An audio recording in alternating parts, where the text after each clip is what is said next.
Stewart. Senator Roberts. Thank you. I thank Senator Rennick for this opportunity to speak about One Nation's policies, and note that in March his statements and policies are becoming increasingly loaded with One Nation policies that we released early the month before in February. In that, it's like Labor and the LNP too, who are copying elements of our policies. For the entire time I've been in this Senate, I've spoken on the need to restore Australia's productive capacity through construction of new infrastructure. It's a simple metric. The living standard of each Australian is expressed as our gross domestic product divided by population.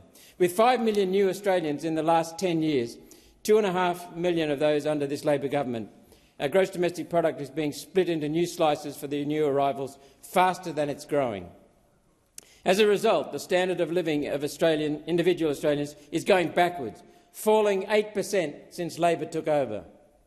Did anyone hear Prime Minister Albanese promise in his 2022 election pitch to reduce the living standards of everyday Australians 8%? I didn't. The answer is clearly and certainly to reduce immigration, although the government must embrace the other side of that equation as well, building new infrastructure to grow our productive capacity. One Nation are taking such a platform to this election, including building a national rail loop to take hundreds of thousands of truck movements off the roads, making freight handling cheaper and more efficient, reducing supermarket prices and making Australia more competitive. That's vital in a large country with a small population. Logistics is tops. A new northern rail crossing from Port Hedland to Moranbah and the Port of Gladstone in Queensland to open the East Pilbara and the North West Minerals Province in Queensland to the international market, facilitating exports of hundreds of billions of dollars and tens or hundreds of thousands of breadwinner jobs.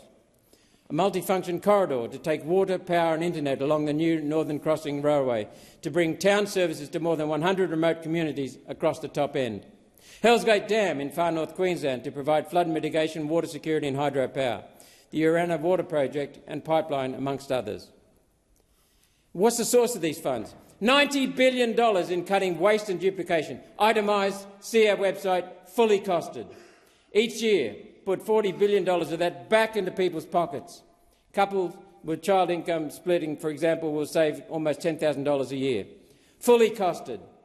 Each year, invest $20 billion in infrastructure to increase productive capacity, to increase our children's wages. Each year, pay down record debt, $30 billion, to reduce interest, which is estimated to become $50 billion the year after next, per year.